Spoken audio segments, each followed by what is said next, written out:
Welcome back to the Rediscover the 80s podcast and another episode of Rank 'em, the show that counts down your favorites from the 80s.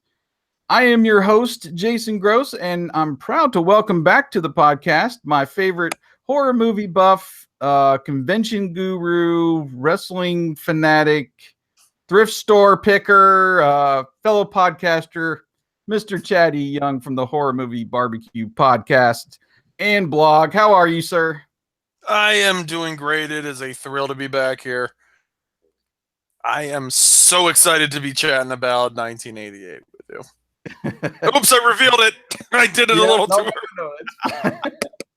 Well, it's been about a year, but about a year ago we got together and did our top 5 from 1987 favorite movies, and we're back again, and we're going to do 1988 in honor of the 30th anniversary. And we've got our top 5 list ready. We've got our honorable mentions, and this is going to be fun, man. I'm looking forward to diving into some movies tonight. But what's been going on with you? Well, tell us a little bit about Horror Movie Barbecue. Let's see. Actually, in the next 2 weeks, I'm going to be celebrating 5 years of rebranding my blog as the Horror Movie Barbecue. Just some fun summer stuff coming up, some reviews, some convention stuff, just other stuff. But the main thing that I'm looking forward to, August is going to be Motu month. So it's going to be, well, pretty much mostly He-Man stuff. I mean, there's going to be a few other things in, but, cool. Mainly He-Man stuff. He-Man and the Masters of the Universe had a huge influence on me. So that's kind of my little month of the year that I can just come and kind of pay tribute to the stuff that really stood out, the amazingness, and even some of the kind of stuff that's it's a little hard to get through. Yeah. Just started another podcast just a couple months ago with a couple friends. It's the TPIF. Thank Pod It's Funny. With my buddy TC and Derek Boyer. Cool. And that's pretty much all I've got going on. Well, that sounds like enough. Speaking of Masters of the Universe, was in my local Toys R Us. Rest in peace. I went out and bought the VR ViewMaster. And I bought the He-Man disc.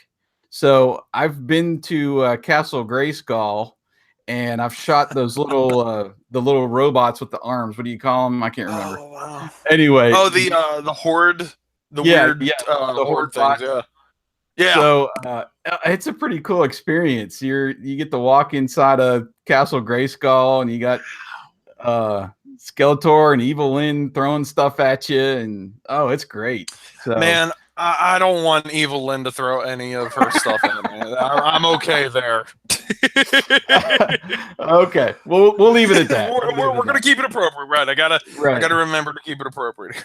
Well, appreciate you being on the show again. And before we get into our top 5 lists for 1980, I thought it'd be fun to do a little context as we do, and we'll go over the top 10 movies at the box office, and then we'll do a quick little look at the award winners for like the Oscars and also the Razzies. So a nice little mix of what was going on in 1988. So without further ado, top 10 at the box office in 88.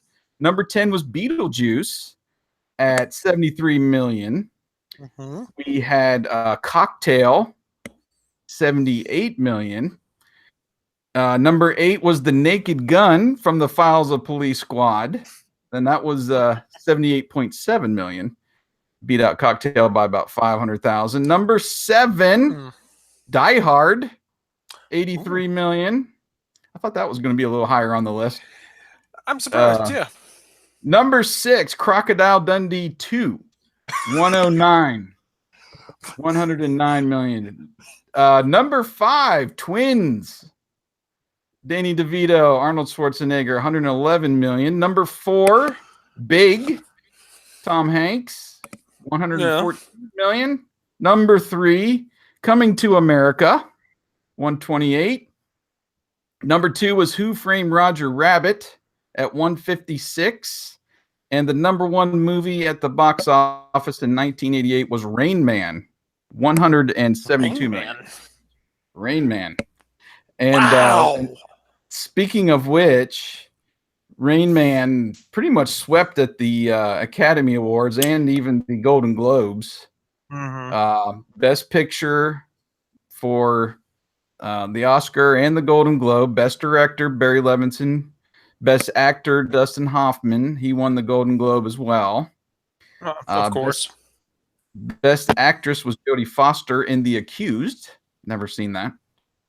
Yeah, I don't think I've seen that one either. Best Supporting Actor, Kevin Kline in A Fish Called Wanda.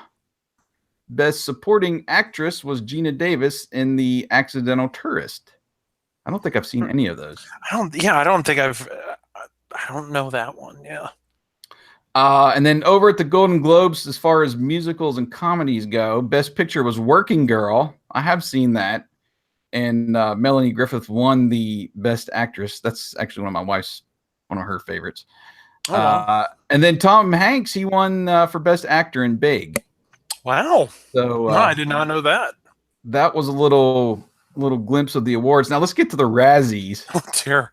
Can I just give you I want to give everyone a little warning. I guarantee you that most of what Jason is about to reveal that won the Razzies that year are probably going to be on my list. If that Nightmare on Elm Street movie is on the Razzies list, I'm not going to be surprised. No, it's actually not. I think you're actually safe. Oh, okay. Good. I thought this was interesting. The worst picture was Cocktail.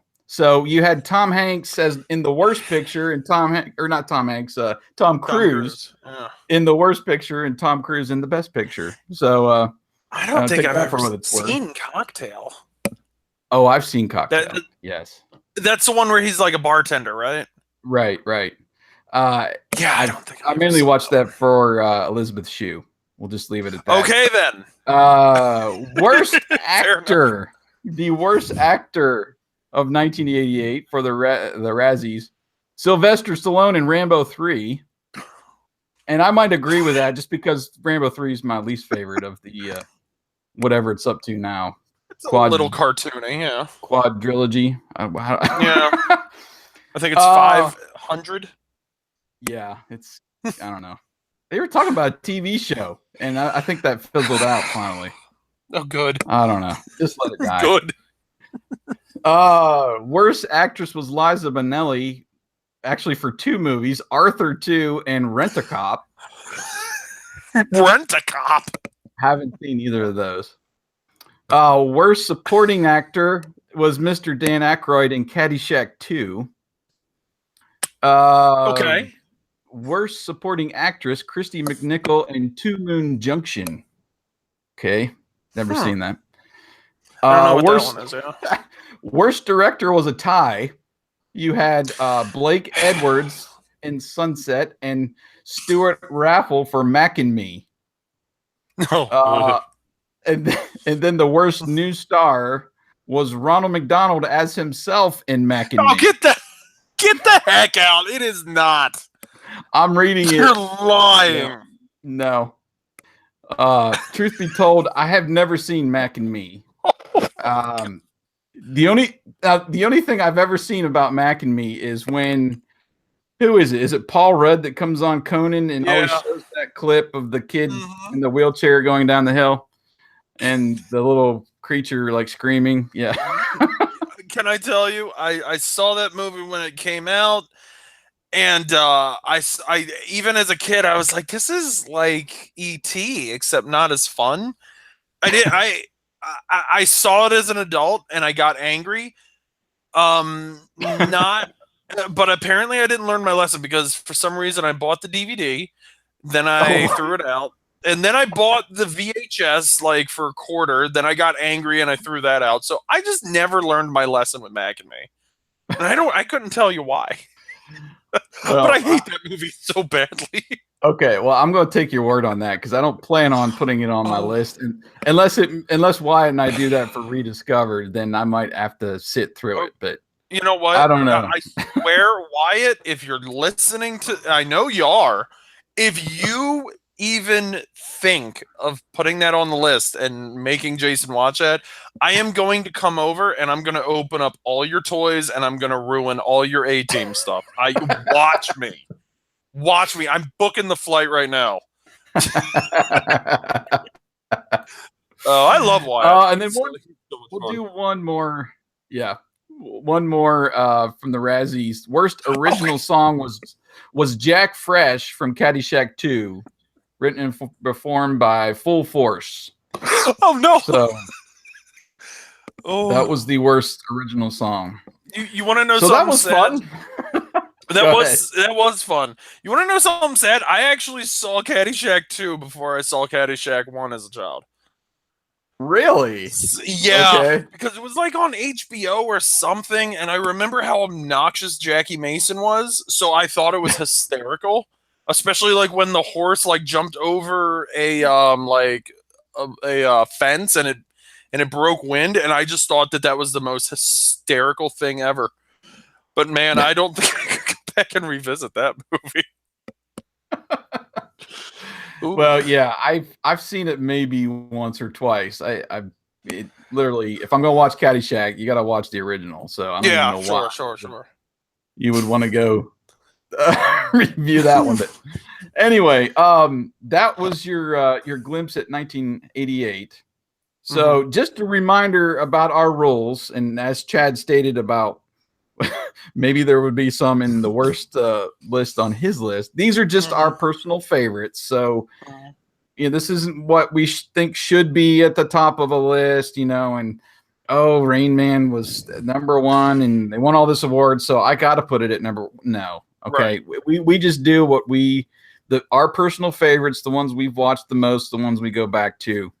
Absolutely. So that's basically our ground rule. So I'm going to give you the floor first. What is your number 5 choice?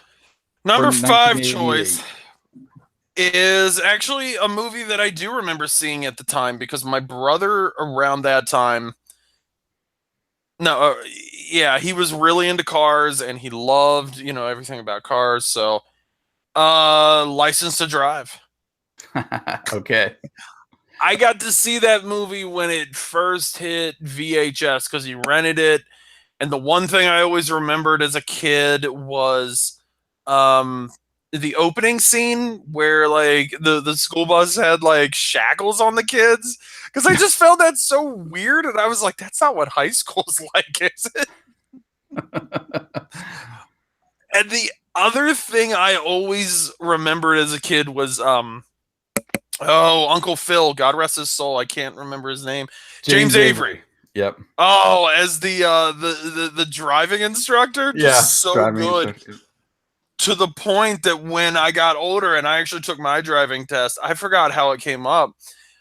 We were probably talking about movies, but I brought it up with my driving instructor, and she was like, "Oh, I love that movie. I love him in it. I wish I could do that." So because getting your driver's license as a teen, it's pretty scary, but that movie, I think is one of the, it stars the two Coreys and Heather Graham. You're right. Yeah, that was our first role, wasn't it? Was that our first one? Was she in Meatballs? No, she was not in Meatballs. No.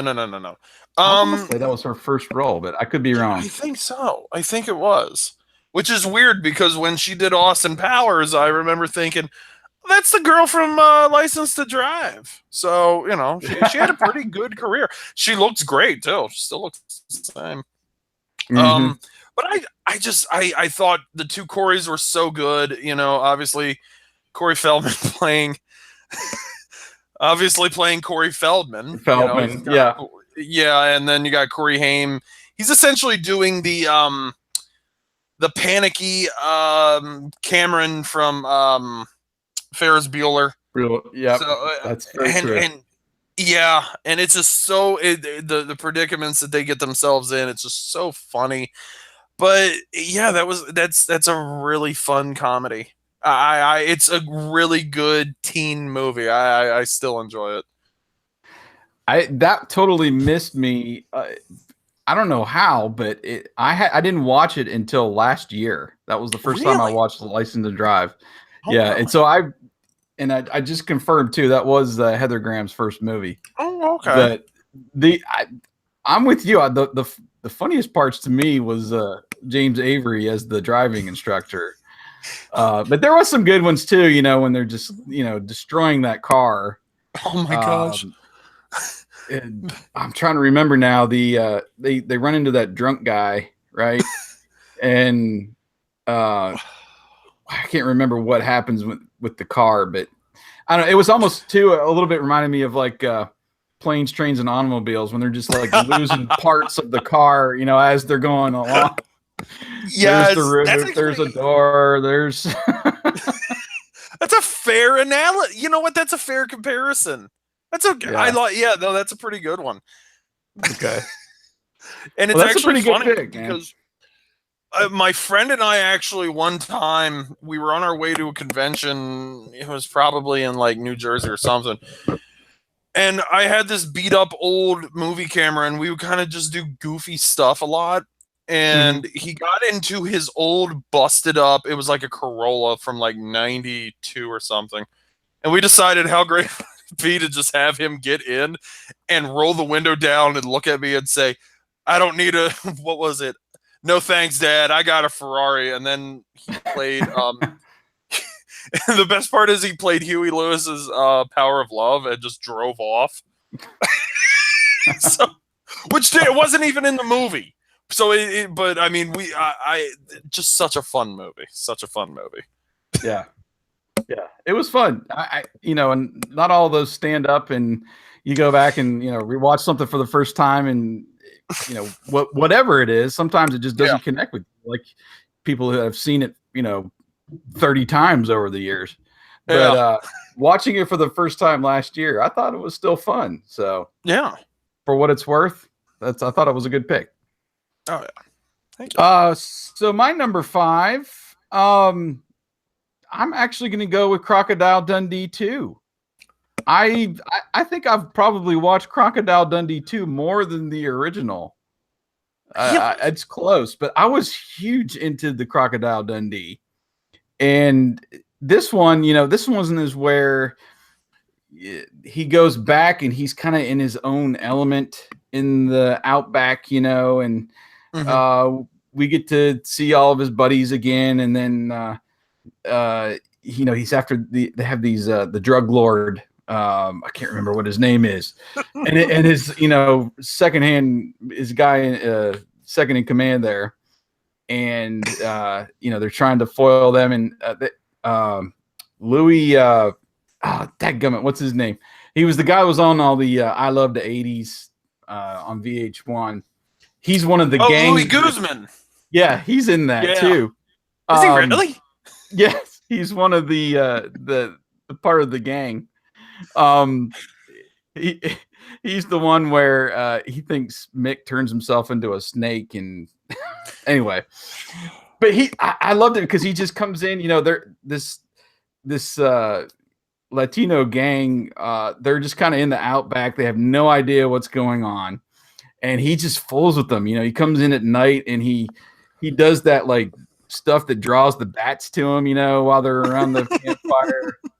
He comes in and he, throws like a snake at somebody, and he just starts kidnapping them kind of one by one and tying them up. And then I don't know, man. I always liked Crocodile Dundee, and that one was like a staple on cable throughout Yeah. like the 90s. Oh So yeah. both of those, anytime I would flip past them on like TBS or USA Network, I had to watch. So how do you feel about Crocodile Dundee? Honestly, I didn't really see Crocodile Dundee until I was later, so I don't really have as much attachment to it. But I do Mhm. remember like seeing it, like it would play on like HBO or Cinemax or even like you said TBS or USA in the '90s. But yeah, no,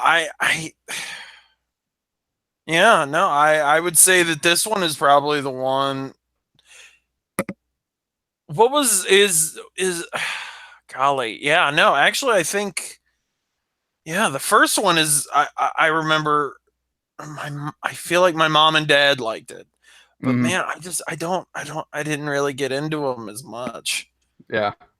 I Well, haven't that's seen cool. them I since. mean, yeah, I I don't own them on DVD really, just because they always seem to pop up on Netflix or Hulu or one of those places, and I'll watch it every once in a while when Mhm. I'm trying to find a movie. But yeah, I don't know. I love me some Crocodile Dundee. It's such an I absurd did not movie. watch. Yeah, no, it is, but I never seen the one in Los Angeles, like the third one. The one Uh, that came out in 2002. yeah, whatever it was. Yeah. It was like 20 years later. I was like, Uh, yeah, no, I'm just gonna stick to my guns on this one. We'll just do the first two. so, Anyway, so, all right. complete Go side ahead. note. Uh-huh. What was the movie with Paul Hogan where he like didn't he come from heaven or he was like an angel or like a I know he what did was it? Flipper. I liked Flipper. Yeah, I liked it. No, there was a movie I think where he like was I on. don't know that one. Doesn't It ring a doesn't bell. matter. Yeah, that's okay. I don't think anyone else remembers it either. That's fine. I don't know Yeah. too many people remember Paul Hogan. I'm sure he's Uh, a nice guy. God bless him. you like some Foster's beer? I can tell you that. He used to do their Ah, commercials. that's right. I He remember seeing did. some commercials in there, but anyway, all right, we'll get past Crocodile Dundee. What was your number 4? My number 4, and this one was kind of hard, but I still had to. I it was kind of hard to make it this low, but it's still a pretty good spot to be on. Mm. Oh, sorry, you're gonna have to cut this out. No problem. Okay, so my number 4, my number 4 is John Carpenter's classic "They Live," with I starring. knew that was coming. Yeah. Of course, you did. Starring one of my not just childhood, but lifelong heroes: Roddy Piper, Meg Foster, and of course Keith David. I'm gonna say it wrong. I always confuse him and David Keith, but I think it's Keith. No, it's Keith David, of course. Yeah.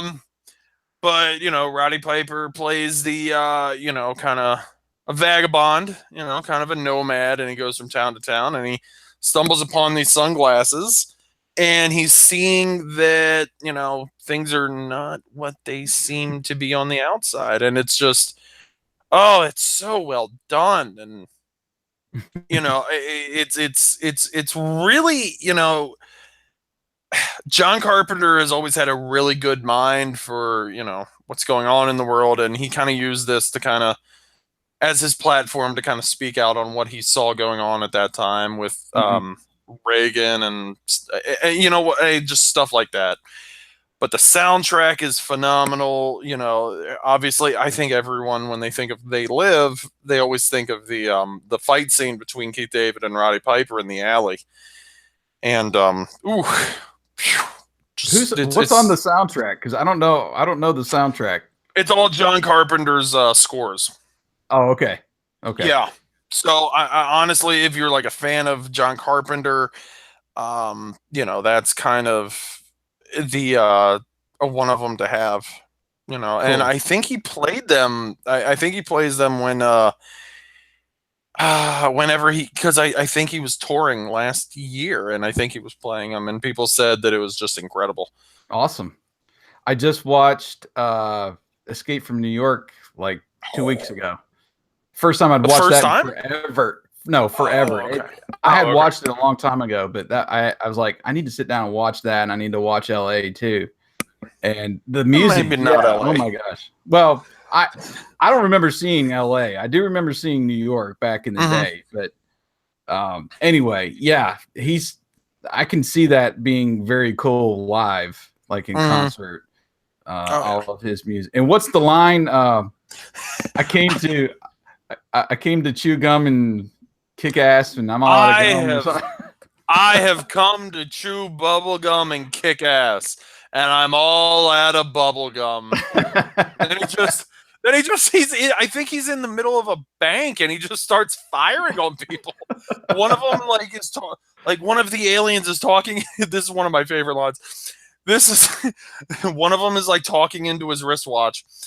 And for those who aren't watching this video on YouTube, I'm actually doing the motion. And he says into his wristwatch, he's like describing Roddy Piper, and Roddy just looks over at him, points the gun at him, and says, "Mama don't like no tattletales," and just fires the gun. Oh my gosh, it's just so well done. So good.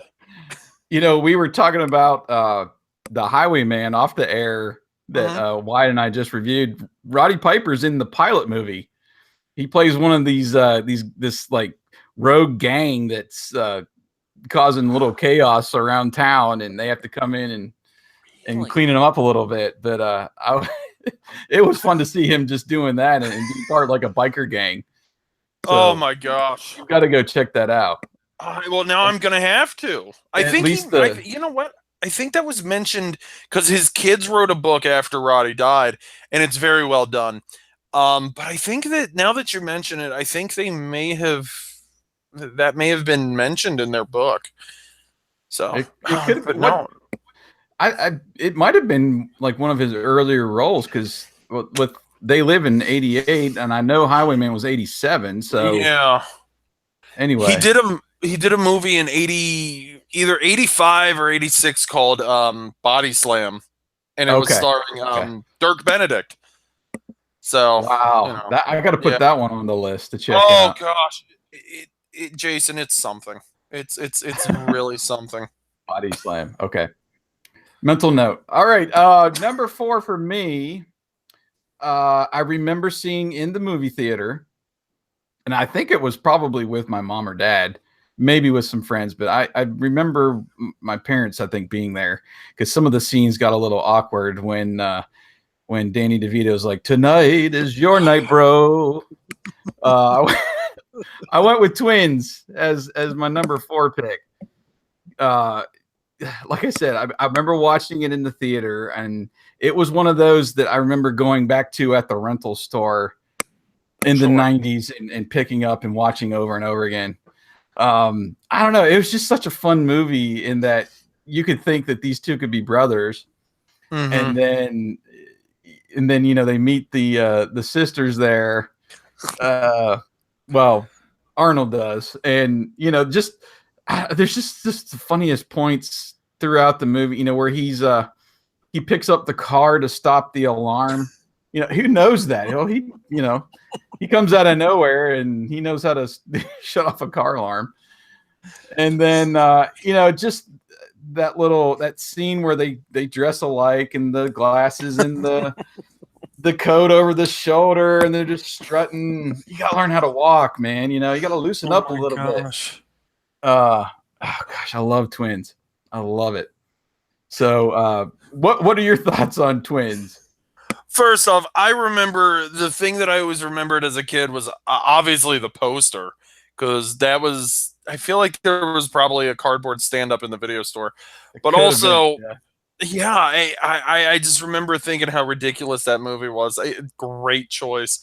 But the thing that always stood out for me is when Arnold Schwarzenegger is coming out of the shower and he's screaming yakety yak. It's one of the most frightening things I've ever seen in my life. Forget the Terminator. That's what scares me. Right. And then the girl's kind of like there and she's like, whoa, you know, hi. His awkwardness in that movie, like when like, hey, he's like, I would love to have some of your cookies. And it's just like, oh my gosh, it's just the stuff that he was saying. It was kind of charming. Yeah. But that movie, oh gosh, it's been years since I've seen that movie. It's been a while for me too. I might have to go watch that. I love it when he gets the T-shirt "Born to Be Bad." You know, he just kind of poses. Vincent, you know, I love it. Is that the one where he walks past like a photo of Sylvester Stallone and he like kind of makes a muscle, then he looks over at Sly and he's like, nah.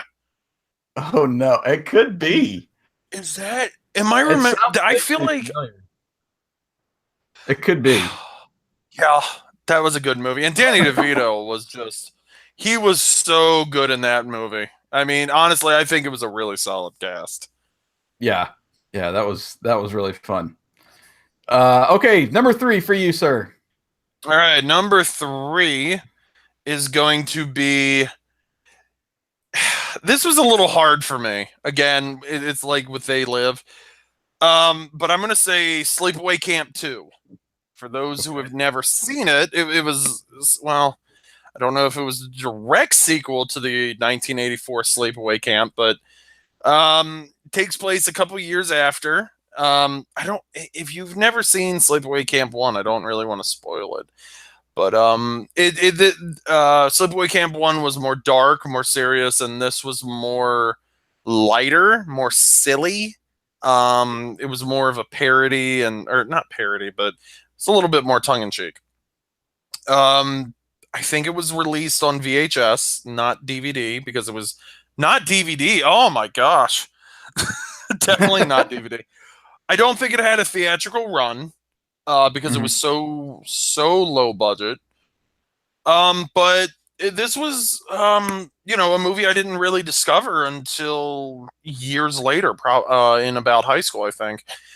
And through Sleepaway Camp 2, I actually, discovered the Sleepaway Camp series, which is one of my all-time favorite horror movies series. It's just a lot of fun. It's, like I said, it's pretty silly, but it's a very 80s movie. It includes, so I'm going to give one spoiler here. It includes a death in an outhouse scene. Oh, okay. Yeah. The main character kills one of the campers by shoving her in a porta-john and having leeches all over her face. Wow. Interesting. Yeah. So have you ever seen Sleepaway Camp 2 or Sleepaway Camp 1 or any of these? No, sir. Not at Okay. all. Fair enough. Nope. I will take your word on everything you say about Sleepaway Camp. Okay.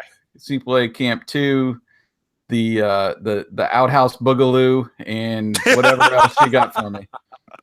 Fair enough. So we're up to my number 3 now. And oh my gosh, I can't believe I put this on my list. It's literally one I have to watch every Christmas. It's probably it is the one that I've watched most with Mr. Ernest, and it's Ernest Saves Christmas is my number 3 pick.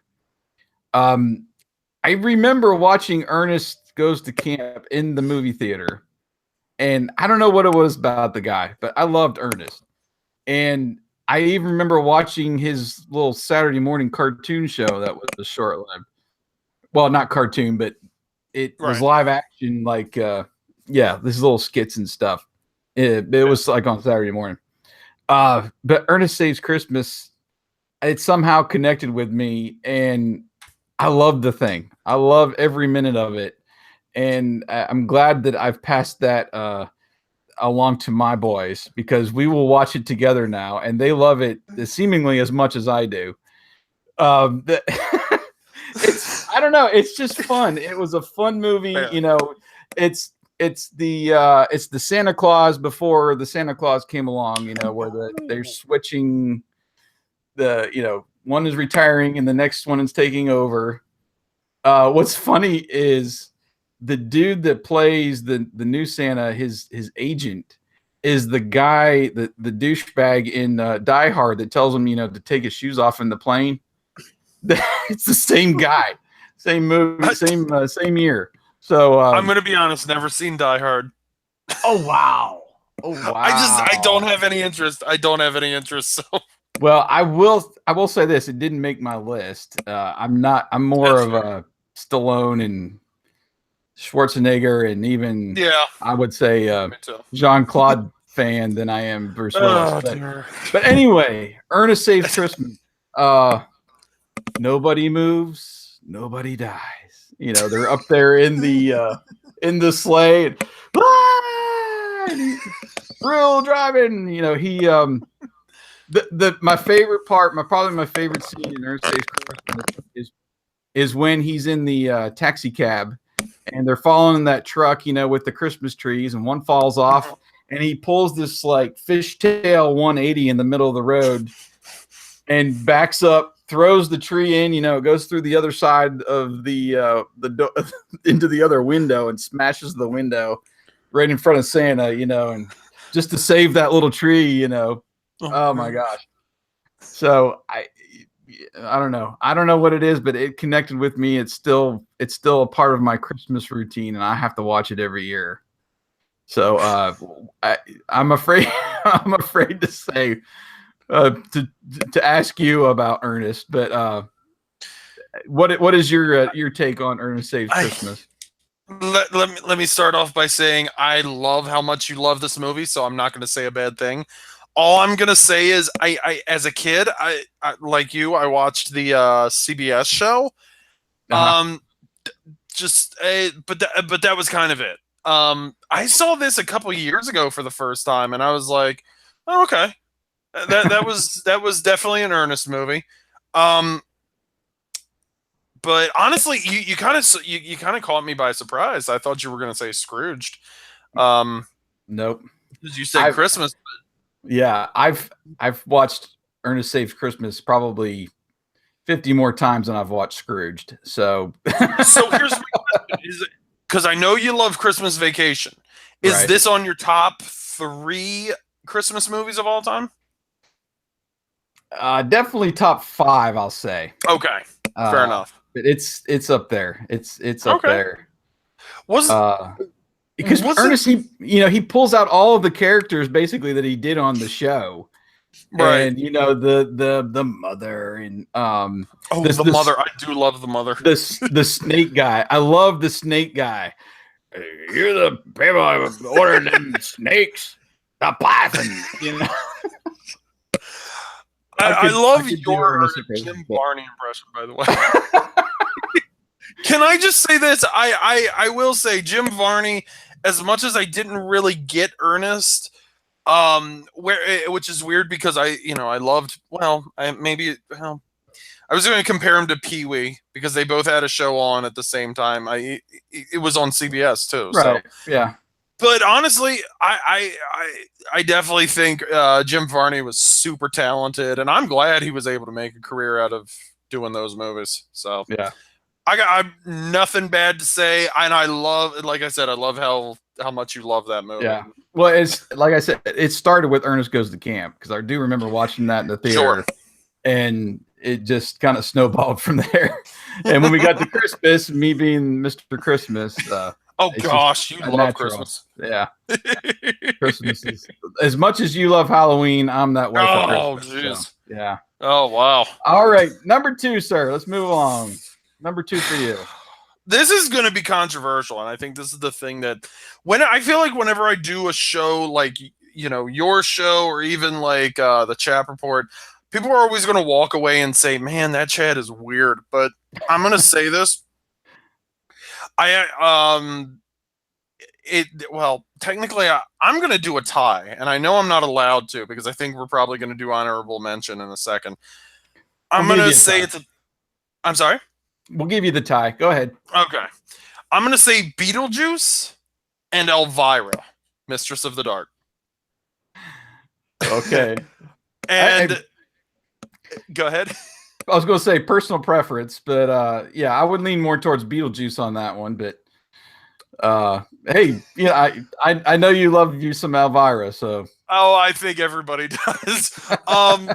Honestly, Beetlejuice was, again, that was my first introduction to Tim Burton. Well, but then again, as a kid, I didn't really know who Tim Burton was until like maybe, Edward Scissorhands. Like I knew, his movies. I couldn't identify him, but that was my first viewing of one of his movies.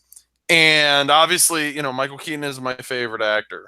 So he just is so perfect in that movie as Beetlejuice, and it just the masks, the set, the designs.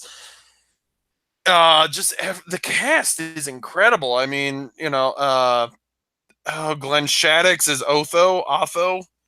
Mm-hmm. Alec Baldwin and Gina Davis. And obviously Winona Ryder. Despite the things, the trouble he's gotten in. Obviously Jeffrey Jones was just Right. tremendous. I think. Um, wasn't Catherine O'Hara Yes, in she's in there? that. She Yeah. was.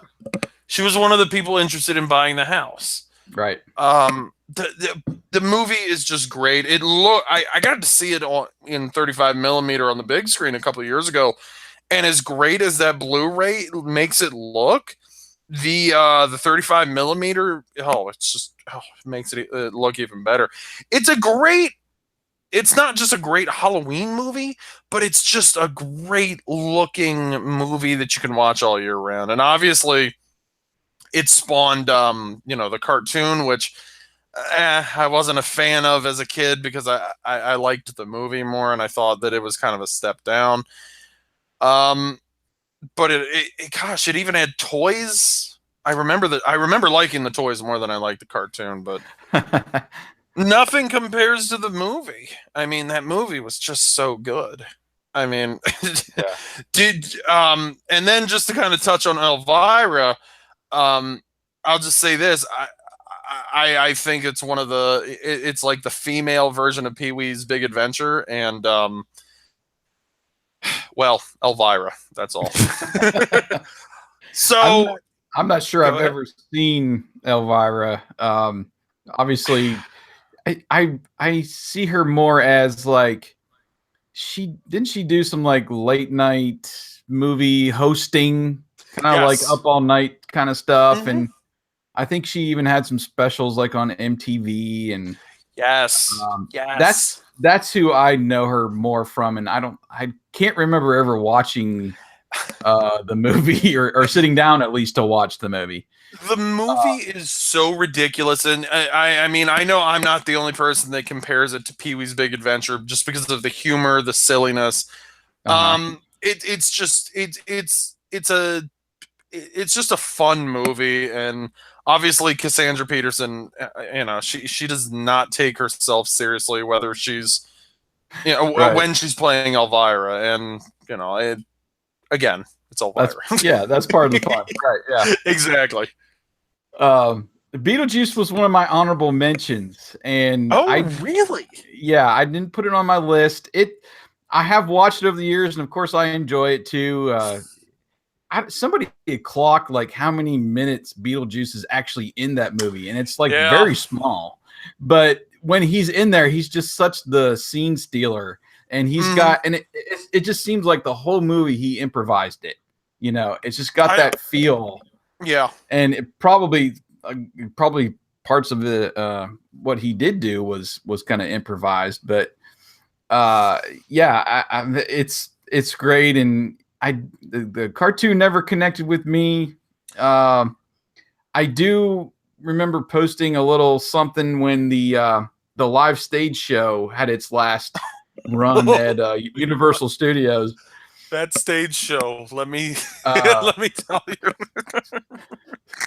so I mean, if you got your own live stage show, there's something that just connected with fans, You did something right. Yeah. I will right, say right. this. When I went down to Universal Studios in 97, I was just chilling in the hotel room. I think my mom like went down to the pool or something. And I just kind of wanted some time to myself. So I was watching the TV. We were at like I guess the hotel across from Universal. I'm sorry, in Florida. Hmm. And they played the same little like thing on loop where it's a guy dressed as Beetlejuice, and he'll just make like sarcastic comments like, "Oh, the Ghostbusters, I don't like being around them," or something like that. And then Right. this is the one I remember the most for some reason. I wonder if this is on YouTube, but he's talking about how like ET has a glowing heart, and then this must have been done in like 1990 because it was very. I remember how low budget it was and cheesy, Mhm. but he all of a sudden they're showing like the ET ride, And then they come back, and the guy has a glowing heart, and he's like, "Oh, I wonder where he got that idea from." It's just, but that Universal show with Yeah. Beetlejuice, I didn't get to see it because when I went, I guess it was after Halloween, but I didn't get to see it. But I've seen it like on YouTube. That thing is Yeah. insane. Yeah. Woo. It was going up through just maybe, I don't know, 3 or 4 years ago. Yeah, And yeah, I think so. they posted the very last show on Hmm. YouTube. That's really the only one that I've ever seen. I've never seen it live, but it was Yeah. fun. They bring out the Universal monsters and they do all the rock and roll, tunes and Hmm. stuff.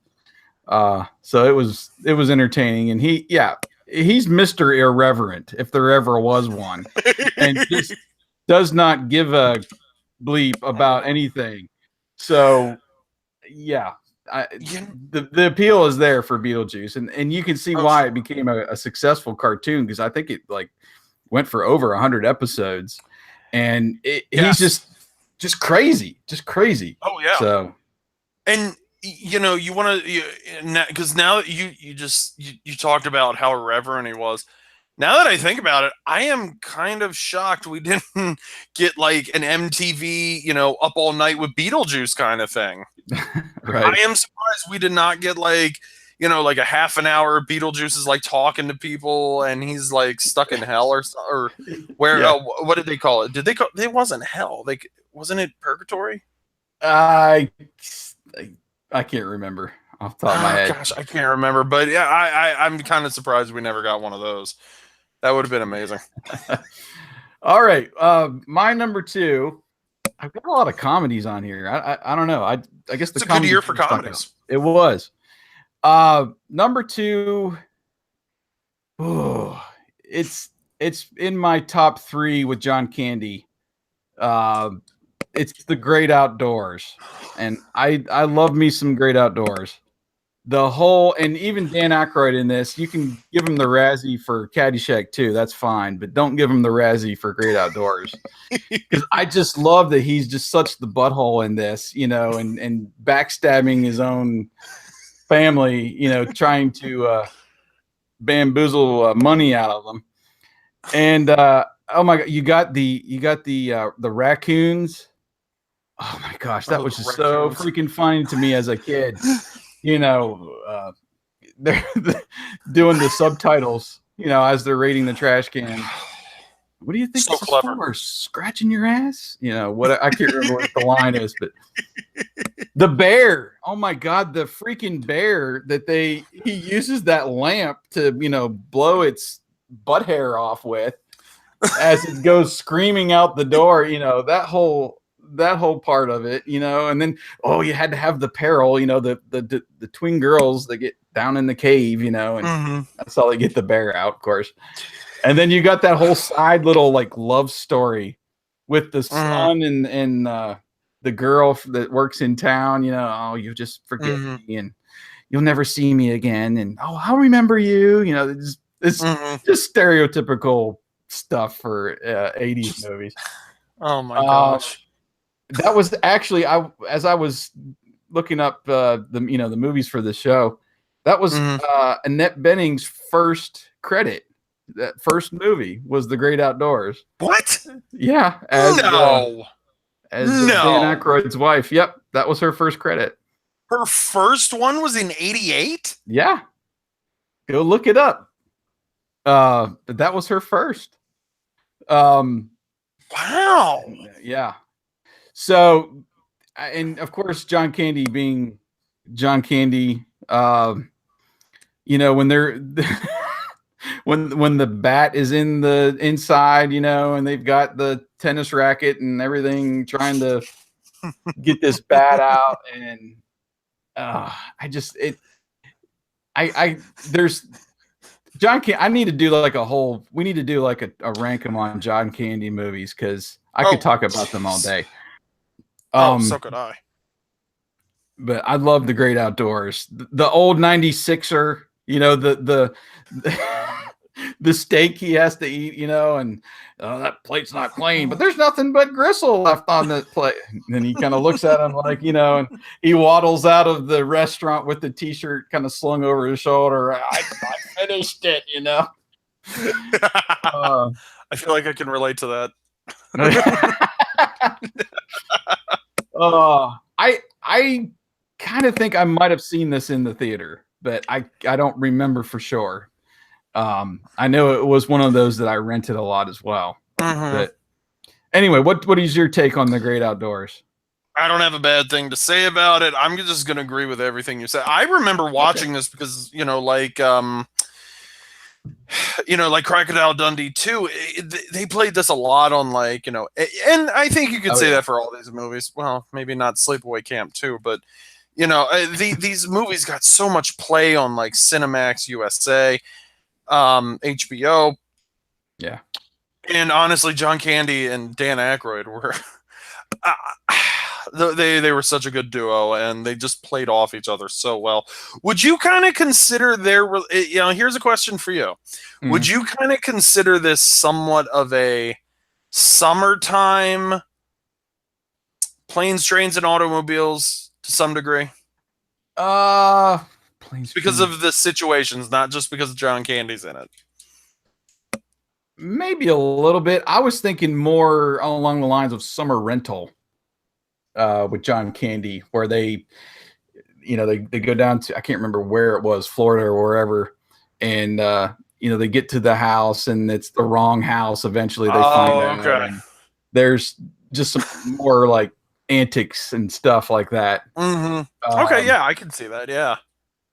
I don't see Planes, Trains, and Automobiles really, but I think that's probably just me, just because of all the silly situations, and Dan Aykroyd's such an a-hole, and John Candy's such a good guy, and right. My gosh, you know what? That's a great choice. What I love about 80s comedies and all of these guys, that were in the SCTV, SNL kind of loop, is it seemed like they all paired up in different movies together, So it wasn't always John Candy and Dan Aykroyd, because then you had Dan Aykroyd and Chevy Chase and Spies Like Us, and then you had Chevy. A lot of them appeared more, and then other Caddyshack, you got Chevy and Bill Murray, and Stripes, you had pretty much everybody. But it's fun that they didn't necessarily.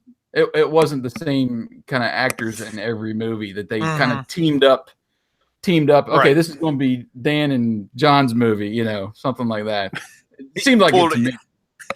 They pulled names out of a hat to see who would be in a movie with John Candy next. Something like that. But anyway. Pretty much. No, great choice. Great choice. All right, I think I know what your number one is, but go ahead and announce it to the land. It's gonna be Nightmare on Elm Street Part 4. The Dream Master. The Dream Master. This is the This shouldn't be a shock to anybody. This is this is one of the more highly regarded Freddy sequels. But of course at this point Freddy had already kind of become kind of a joke, kind of silly, sarcastic one-liner Freddy. But it's very visual. The gags are good. The murders are great. It's some good characters, like I said. Kind of continues the story of Part 3. But it's 30 years old. I can probably do spoilers.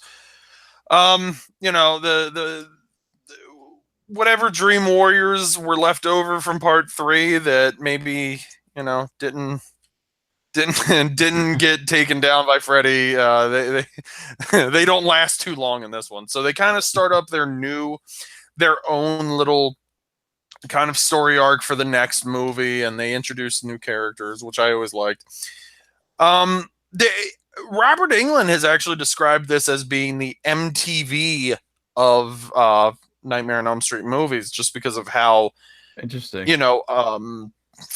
I don't want to say hyperactive, but what's the word he used? I think kinetic. How visual, how just how in your face this movie is, and you know, I mean, for a lot of people, they don't like jokey, silly Freddy Krueger, but I do. I definitely love a good character with just charisma, and Freddy is definitely getting reaching his stride at this point. So, Gotcha.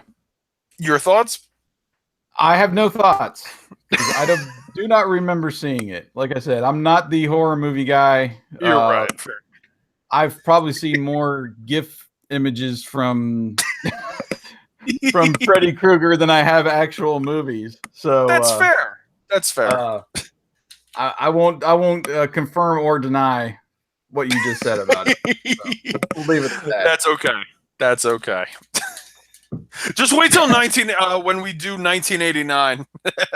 Well, I think we'll know what number one's going to be for both of us. But anyway, I don't know. We'll see. Yeah. I think we're on the same page. Okay. You guys will have to wait another year to find out. I hope not, man. Oh gosh, we got to do something in the meantime. Anyway, all right, we're up to my number one. Another comedy, one that I'm pretty sure I did not see in the theater, but I remember renting this probably the most out of all the movies at Silver Screen Video there in Clearfield, Pennsylvania. This is all about Lieutenant Frank Drebin in Police Squad, The Naked Gun. I remember oh my gosh, there's just so much in this movie. I remember as a kid just laughing my butt off. Even just the opening sequence, with the police light, and it's going into the donut shop, and it's going into like the ladies' locker room, and it was crazy, and then for my teenage self, when this was coming out, there's that whole scene where they've got the full body condoms on, and I was always, what is that? And that was just kind of forming in my brain, the whole, oh, okay, it's a joke. And, driving down the road and everything was reminding me of her. And they see those two buildings with the huge, it looks like two breasts, oh my gosh. Nice beaver, just the whole, there's so much innuendo in that movie that went over my head, and was years later after I watched it several times and been around my friends, I was like, oh, okay, so that's what that means. And then oh my god, there's just so much in here, OJ, of course, that whole scene where he's just like beating himself up on that boat, running into this, stepping in wet paint and falling over the side of the boat, and then giving him the old pat on the back at the end in the wheelchair as he goes tumbling down, flipping, and then there's just so many things, there's the running gag with the car where he leaves the car and drive, and it goes and knocks over. Anybody can see who was the driver on that car, and just stuff like that. It's going down the road. You see it. There's like all the airbags have been, let out, and it's on fire. And oh my gosh, the whole. Okay, so yeah, when he takes over as the umpire at the baseball game. And then, he does the national anthem. Yeah. A bunch of bombs in the air. And oh my gosh. It's Enrico Palazzo. Right. Oh, good.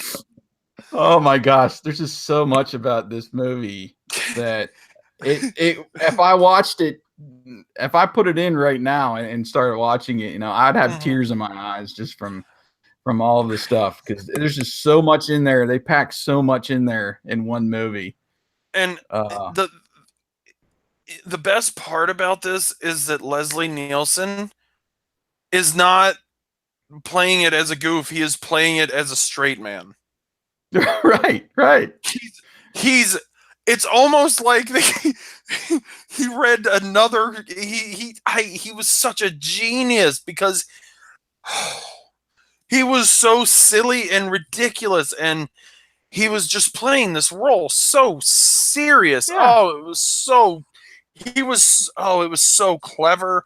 I gotta be honest, I think I saw this movie because I don't know how I convinced my mom to rent it, but I think she rented it for me around the time that second one came out because I really wanted to see it because I thought it looked silly.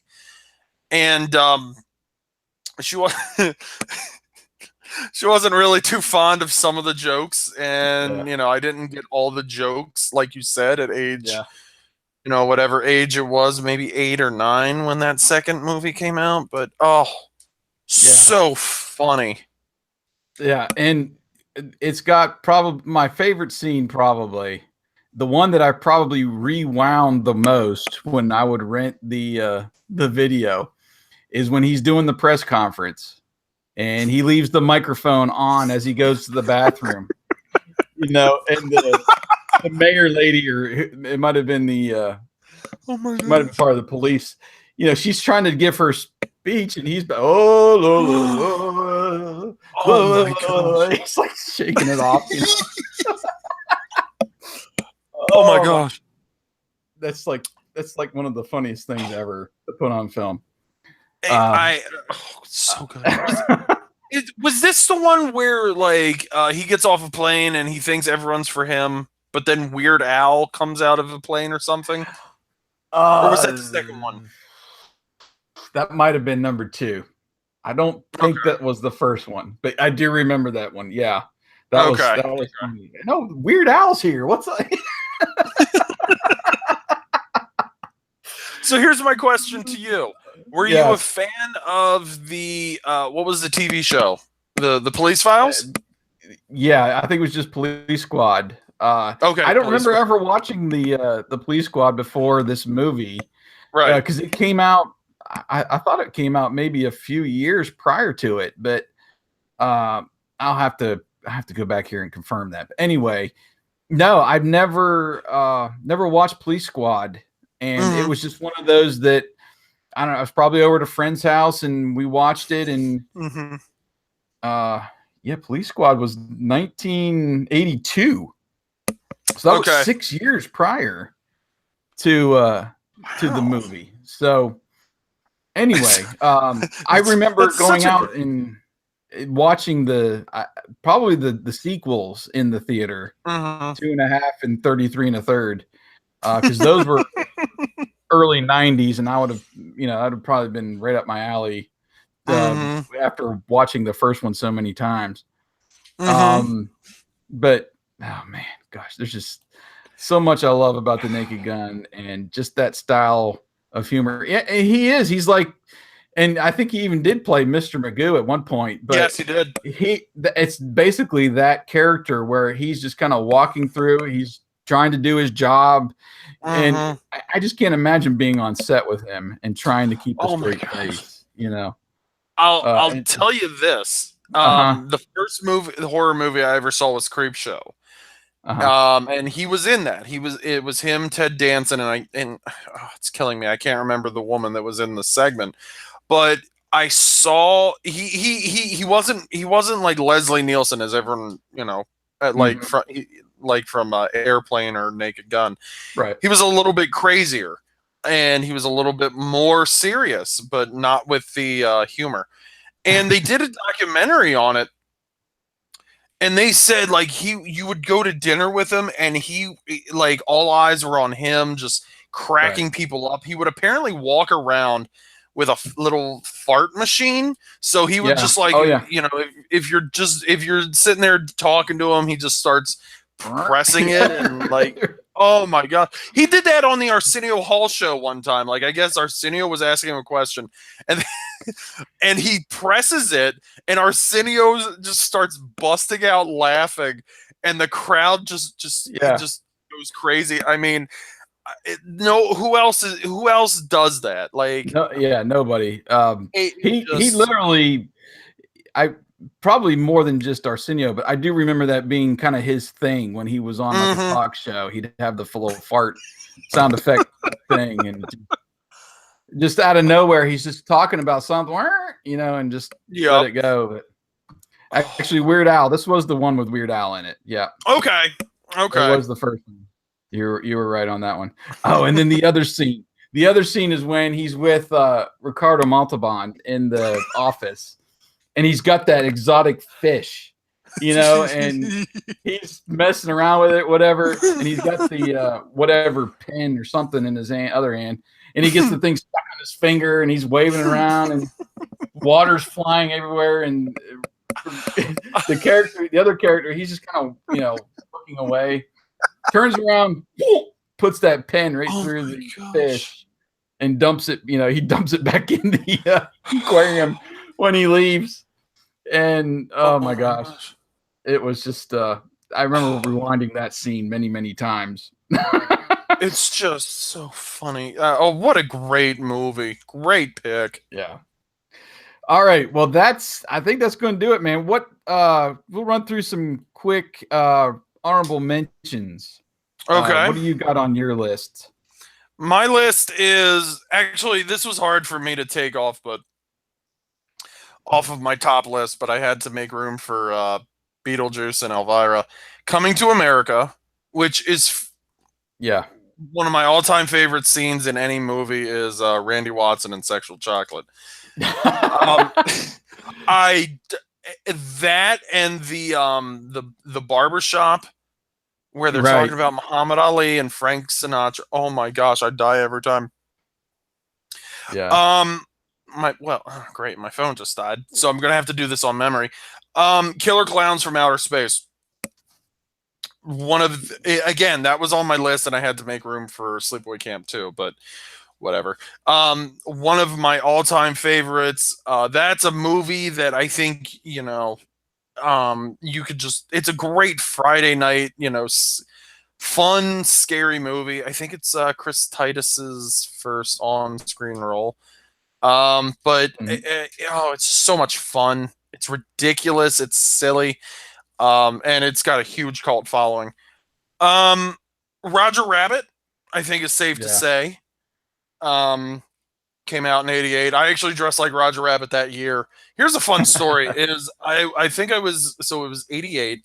So yeah, I was in preschool, and this is one of those weird memories that I always retained. We're all dressed up in our Halloween costumes. We're marching around, and I'm acting like Roger Rabbit. I'm acting ridiculous and rambunctious.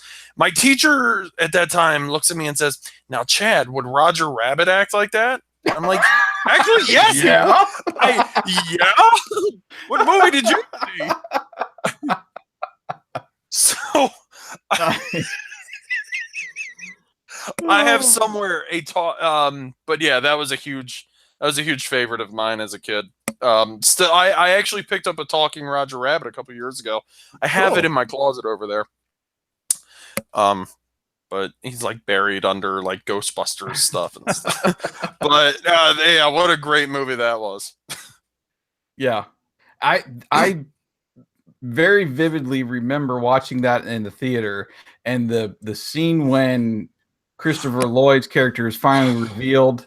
That just freaked me out. Yes, the bug eyes and just the way he dies and stuff. Oh, that just creeped me out as a kid. So you know what? It was that creeped me out, but not as much as it creeped me out when he killed the shoe. Oh, really? Oh gosh, that freaked me out. It was just a cute little shoe. It was like a little bunny rabbit, and he's just gonna dip it in that crap and like kill it.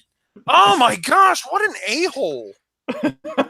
Christopher Lloyd, I hope you're listening, because I think you're an a-hole for killing that little shoe. I know you're not listening.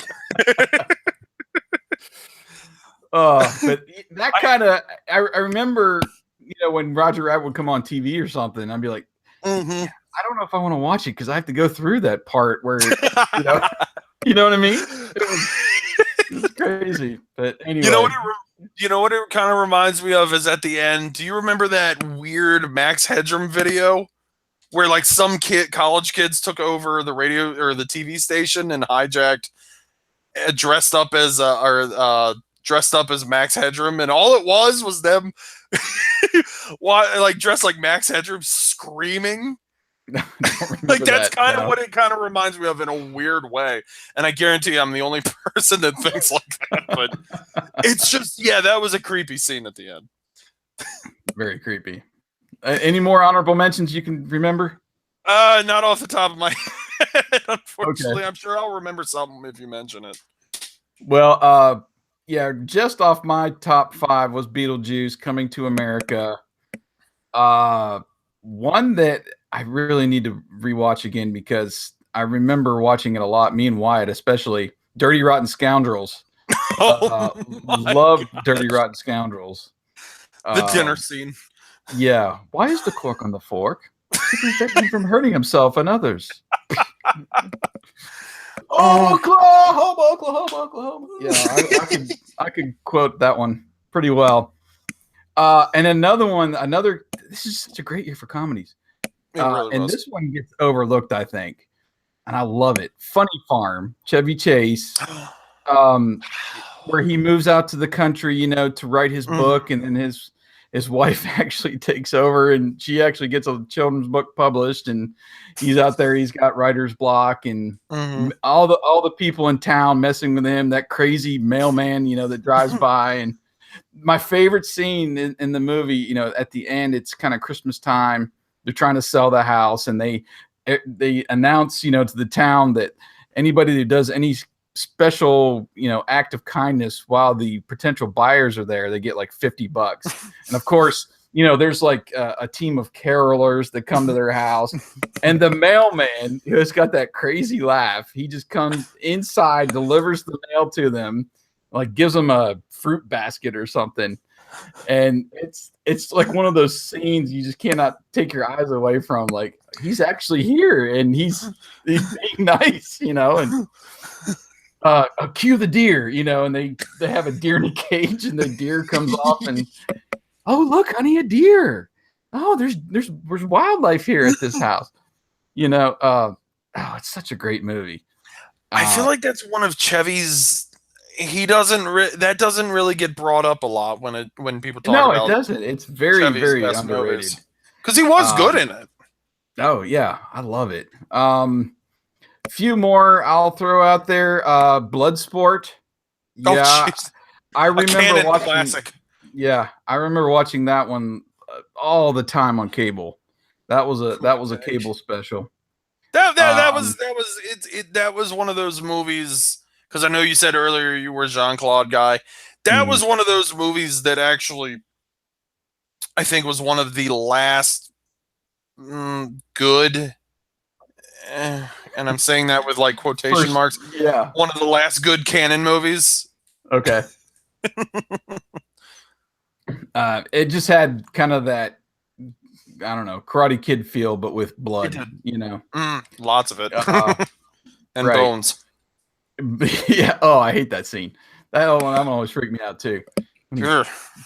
Anyway, and if like you said you hadn't seen Die Hard, it's not one that I'm like really gung ho for, and I can appreciate people who enjoy it, and I'm just more of a Rambo, Stallone fan than I am Bruce Willis. But let me ask you this. You've seen the movie, right? Yeah. Okay, so let me ask you this. Is that a Christmas movie? I know I'm opening a can of worms here, but I lean more towards it's an action movie set at Christmas and not a Christmas movie. Fair enough. Who cares? People still crank it out at Christmas, and if I'm going to watch it, it's probably going to be around, that between Thanksgiving and Christmas when I'm going to watch it. So whatever. That's RD80s at Twitter, ladies and gentlemen. You can send your hate mail to him, not me. Yeah. But I don't know. You could say that about Lethal Weapon. There's a whole Christmas. Yeah, I mean, there's so many movies like that have that are set around Christmas, and I don't know. Batman Returns. See, is Batman Returns a Christmas movie, Chad? I think it is. So yes, it is. Oh, come on. I do. And you know what I used to do is back when I used to live in my mom's basement, and this totally sounds like a basement dweller kind of thing, is Christmas Eve, I would go to the video store, rent Batman Returns. Here's where it gets absolutely disgusting. I would get a 20-piece chicken McNugget, a large fry, and a large Diet Coke. I do like the taste of Diet soda. I prefer Pepsi, and then I would go and watch Batman Returns, and that's why I was single for so many years of my life. Well, so yeah, it's a Christmas movie to me. I can relate. Wyatt and I's, we had this tradition where we would go to Kentucky Fried Chicken, and back before they had like the little things of popcorn chicken, they would give you like one of those rectangular boxes that they put like the whole meal in. They would fill that with popcorn chicken, and we would get those. We would just dump hot sauce all over it. He had a Dr. Pepper in hand. I would have my Mountain Dew. And we would go back to my house and like watch whatever, Three Stooges or Airwolf reruns. Was there any substance involved in this? I'm just hot sauce. Yeah. Dump the hot sauce on it. Anyway. No judgment here. No judgment. No judgment. I guess that about rounded out my my honorable mentions. I did have Big on there too. It was one that I enjoyed, but it just wasn't. It's not one that I've watched a lot. Same. Over the years, and I will mention I like James Bond, so that was Shoot to Kill. That's probably my favorite Timothy Dalton one. Is that the one with Duran doing the opening? No. Oh, okay. Duran Duran was A View to a Kill. That was Christopher Walken. That was still Roger Moore. I think that was. Okay. I think that was Roger Moore's last one. 85, I think. Anyway, and okay, Big Top Pee Wee. That was 1988. What do you think about Big Top Pee Wee? I liked Big Adventure. Exactly. I kind of stay there. I saw it as a kid, and I was just like, oh, okay. Yeah. I mean, I didn't think it was anything special. I didn't either. I remember it coming out and being a big deal because I did love Big Adventure, and it just did not connect with me the way way the first one did. So anyway, okay. Well, I think it's going to about do it, man. Well, I appreciate you coming on again, and everyone just go out to Horror Movie Barbecue. That's bbq.com, and the same thing over on Twitter. Chad's really active over there on Twitter, so a little too active for my own good. Oh yeah, but you know, I like you because you just pretty much lay it all out there. Well, thank you. I appreciate it. I'm worried you're going to pull a Roseanne though one of these days. So just be careful. Oh gosh, no, okay? Absolutely not. Look, I am on Ambien, but no, I don't think so. No, I don't mean as far as the racially stuff goes. I just mean going a little too far. But Chad, man, I seen some of his stuff and it's great. Thank you. Great. If I haven't gone far yet, I'm probably not going to go too far. If I haven't had people be alienated or have blocked me on Twitter, then it's probably not going to happen. All right. Well, and what's the new podcast before we go? TPIF. Thank Pod. It's funny. Starring Derek Boyer, TC, and myself. We talk about the history of TGIF, and there's the best part is it's much like Beetlejuice. We pretty much spend about 10 minutes talking about TGIF, and probably about an hour and a half talking about anything else. Well, but no, we're getting it going. We're having a lot of fun. I think we're starting to hit our stride, and we're kind of we're figuring out what we like, what we don't like. So, well, that's part of podcasting. If you're having fun, then the listeners will follow, and they'll realize you're having fun. So, that's a big part of it. We definitely hope people will come over and take a listen. Oh my goodness, excuse me. Yeah. Well, I'll put a link up in the show notes, and again, link over to your site and over to Twitter. So again, thanks for coming on, Chad. Thank you. I had a blast. And we will see you next time on Rank 'em. Salute.